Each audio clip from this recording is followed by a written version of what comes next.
Cyberpunk is dark. It's brutal, hopeless. But it's also a really cool way for us to think about what our future could look like.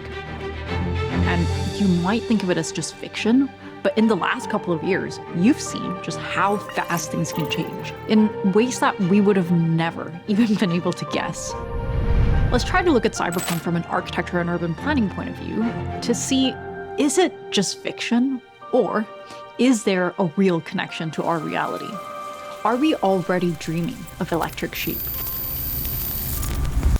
A portion of this video is sponsored by NordVPN.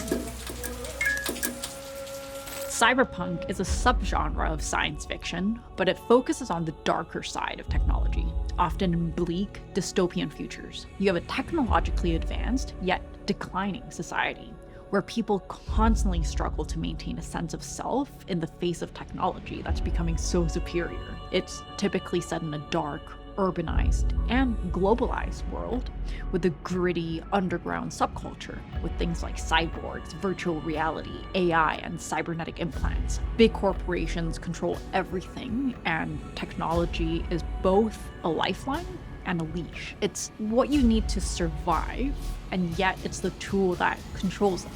Say something nice.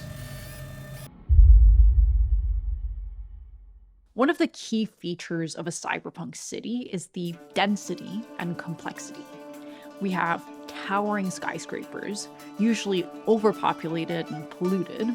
We have labyrinthine streets and alleyways and a vast network of interconnected technologies. It's basically an urban jungle, where people are forced to navigate a complex and dangerous landscape to survive. But at the same time, cyberpunk cities can be places of opportunity and possibility, where the marginalized can carve out a niche for themselves. And so I don't think it's an accident that the most common recurring cities in cyberpunk are set in cities like Tokyo, LA, Hong Kong, or London. North America, it's the place of hope, the American dream, but it's also an icon of capitalism. And Asia, super dense, technologically advanced cities, but there's a lot of uncertainty about the future. But there's another more obvious reason. Cyberpunk emerged in the 80s and 90s, where the US and Japan were at the forefront of technological innovation. We saw the rise of Silicon Valley, as well as the rise of Japan's tech industry. So these areas became associated with cutting-edge technological development, and so it served as a natural backdrop for these cyberpunk stories.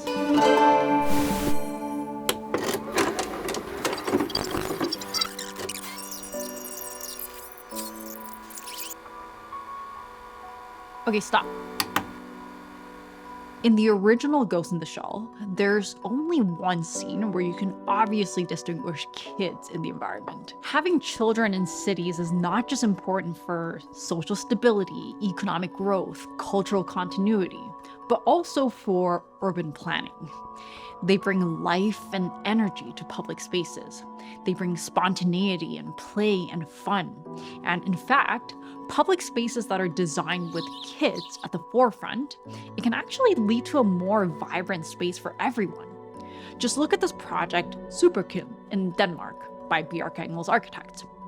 Instead of creating isolated playgrounds for kids, they integrated the play areas within the larger public realm.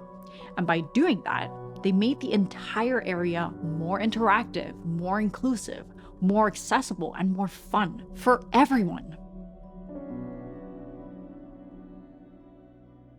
The absence of children in cyberpunk is very obvious in the design of these cities, and it just speaks to a society that's not only struggling with crime or cost of living, but also a society that has no hope and no vision for the future. And this isn't just fiction. Places like Japan and Korea, they're already experiencing a pretty scary birth decline. And you can actually see how that's already impacting the economy and the real estate market. The problem is obviously pretty complex, and there's a lot of factors that go into it, like the kind of social tolerance to completely shutting yourself off from society. But It could also simply be that the lifestyles are really demanding and the long working hours just leave very little time for personal life. That plus the rising cost of living is not really the ideal condition for starting a family. Whatever is the crux of the problem, if this continues to happen, in the next couple of generations, we're probably going to be seeing what we're seeing in these dystopian cyberpunk worlds.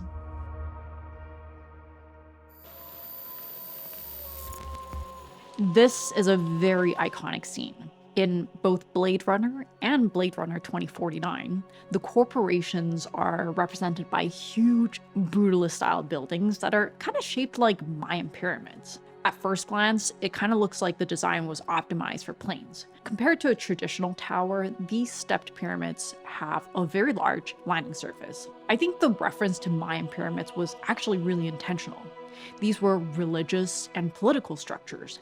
They used it for rituals, sacrifices, for observing the stars, and some even had tombs of important rulers. So these corporate towers get an almost religious connotation, which actually makes a lot of sense because this is the place where they create the replicants. But unlike these real Mayan pyramids, the sheer scale and density of these structures suggests that they have zero regard for life on the street. In city planning, we have density limits, the area of the site times the allowable density for that zone. Basically, if the building's taller, it needs to be slimmer. If it's fatter, then it needs to be shorter. Because the mass of the building, it affects the daylight, the wind, and it affects in creating safe and pleasant spaces for people on the street. So these massive structures, they completely dominate the cityscape, and it also reflects the power and control that these corporations have over society. Later, when you look at Deckard's apartment, you'll see these tiles. These details are actually from Frank Lloyd Wright's Ennis house, which is an example of the textile block house or the Mayan revival house. These interlocking concrete forms create a geometric pattern that were inspired by the Mayan pyramids. I don't know if this was intentional or not, but maybe it's suggesting that these corporations reach all the way into the depths of people's private lives. And fast forward to Blade Runner 2049, you'll see a very similar motif in the tiles at Kay's apartment. So maybe not a coincidence after all. It really seems that cyberpunk cities have eyes everywhere. There's so many different ways to profile you. There's cameras and ID devices. Even the structure of a building is designed to create this aura of surveillance. In Blade Runner, the LAPD building is also a building in the Brutalist style. It's designed to have a large landing surface for the flying vehicles, and it's almost an inverse pyramid with a wider top and a smaller bottom. This towering gesture suggests surveillance of overlooking. And when you're on the ground plane, it feels really overwhelming. An IHS study predicted that the number of surveillance cameras worldwide would reach 1 billion by 2021. And that was already 2 years ago. 54% of the world's CCTV cameras are actually located in, can you guess? China, equating to 540 million. That means there's 372 cameras per 1,000 people, given the country's population of 1.46 billion. Remember Minority Report? That's already kind of happening to China. A man enters a room and tells you a vocal fry. What do you say? Sells. Sells. Are you an architect or just a YouTuber? Interlinked. Interlinked. Will you cry like a baby if this video doesn't perform well? Sells. Sells. A muskrat is drowning because he can't swim anymore. What do you do? Interlinked. Wait, what's a muskrat? Do you know what a nutria is? No. A quokka? Capybaras? A beaver? Do you know what a beaver is? Aren't you from Canada? Wait, your data is scrambled. I can't track your location anymore. That's because I'm using NordVPN to hide my current location. NordVPN provides the best and fastest privacy protection on the planet, so I can stay safe from malware, phishing, and man-in-the-middle attacks while my privacy is protected with next-generation encryption. If you don't comply, I'm going to geofence all your favorite content. 지금 내 말 안 들었어? 그렇게 안 된다니까 이 바보야. With NordVPN, I can watch my favorite K-dramas while I'm traveling or while I'm at home. But you just have to make one mistake and we'll find a way to track you down. If my personal information is leaked on the web for any reason, the dark web monitor is gonna notify me instantly. So, good luck with that. Okay, so I'm going to talk with my manager about this. You hold on and wait there, okay? Sure. By the way, if you follow the link in my description, you can get 4 extra months off of any 2-year plan. That includes everything that I just mentioned, plus a lot more. Also, if you don't like it, there's a 30-day money-back guarantee. You know what? I'm gonna leave now and get back to the video. Wait, you're so far away from baseline. Interlinked. Cells? Don't leave me alone. By the way, if you guys are curious about how we made this video, I created a booklet that contains all of our process. And if you're a spoon or a producer of this channel, it's completely free. All the links are in the description.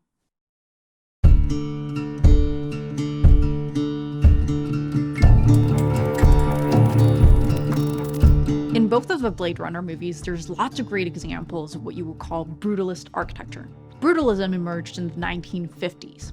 And when Philip K. Dick wrote Do Androids Dream of Electric Sheep in 1961, which is the book that Blade Runner was based on, brutalism was thought to be futuristic, ahead of its time. And actually it was considered kind of radical, especially compared to the smooth, clean, sterile quality of modernism, which came before it. It was even considered a socialist form of architecture. These bare structures, the idea was that they provided a kind of blank canvas that could be infilled by people's experiences over time. It was the kind of architecture that, instead of saying, "Look at me," it came alive only by involving people. It was democratic, it was social, and it was morally right. Or that was the idea. Just look at this. Concrete deteriorates and weathers really badly over time.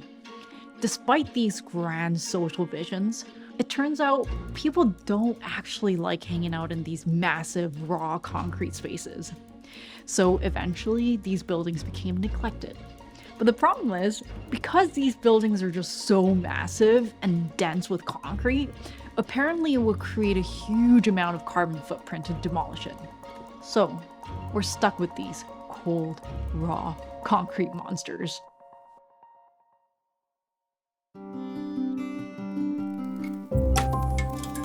By contrast, this is also another very common scene in cyberpunk. Bright neon streets with buildings covered in advertising. In most cities, the city planning restricts and controls this type of signage, except for special zones. For example, Times Square, Piccadilly Circus, Shibuya Crossing, or Dundas Square. From a purely capitalistic standpoint, of course it makes sense to use the facades for advertising, since most buildings, the facades don't really serve a functional purpose. But not only does it create visual pollution and light pollution, leading to constant distraction and fatigue in people and any kind of wildlife around it, not only does it encourage overconsumption, not only does it encourage onto spaces that are supposed to be public spaces, commercializing building facades lead to a loss of identity.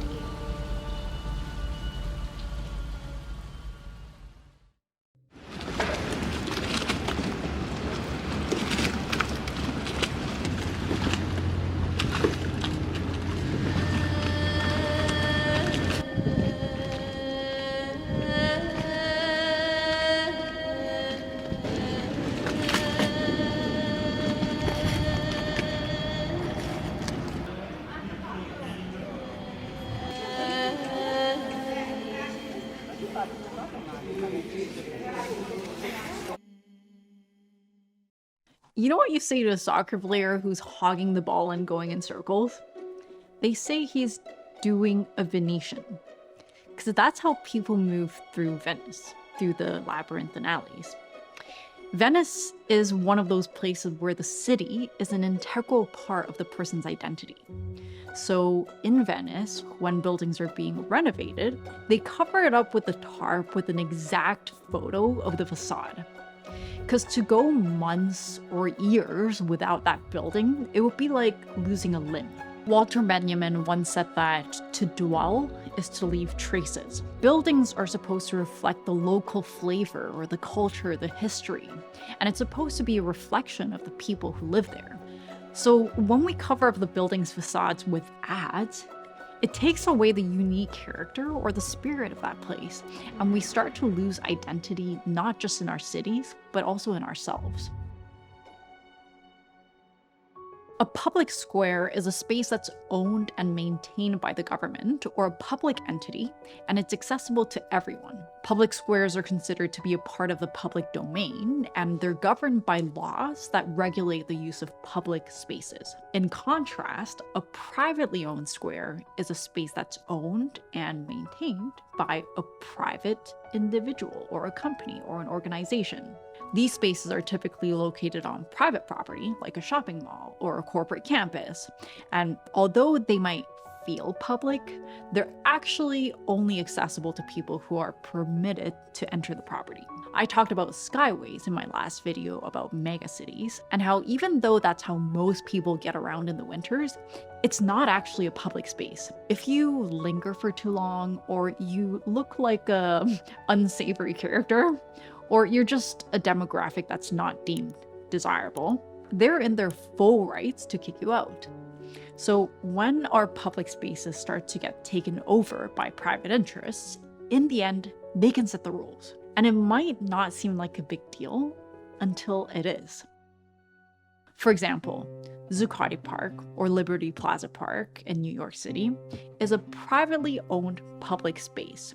And in 2011, it was a site of Occupy Wall Street, where protesters camped out for several weeks for a peaceful protest. But in November 2011, the protesters were evicted, although it was in their full right to free speech and assembly, because the owner of the space, Brookfield Properties, allegedly complained to the city about them being there.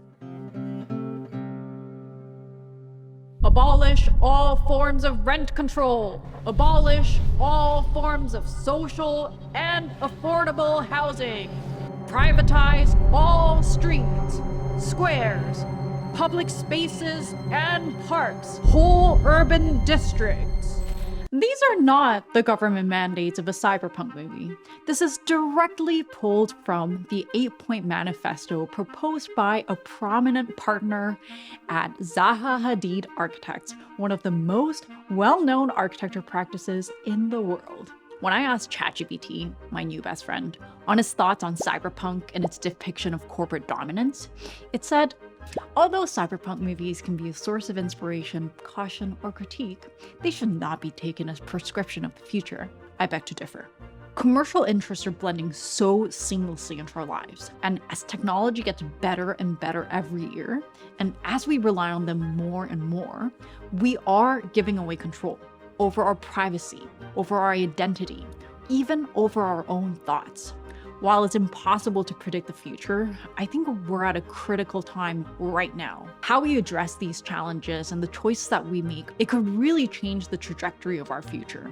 That's why it's so important that we stay informed, that we advocate for change, that we get involved in our communities, and we also consume responsibly. And that's the only way we can avoid a dystopian future and pave the way for a more equitable and promising society. Because in the end, dystopian dreams, they are reflections of our current fears. Blade Runner sounds much better than Do Android's dream of electric sheep. Do you agree? Cells? Is this video getting a little bit too long? Cells? I love you guys. Please don't leave me alone here. I just want to be interlinked. If you are still watching, maybe consider subscribing and like the video. Interlinked. Right, and camera rolling, and slate.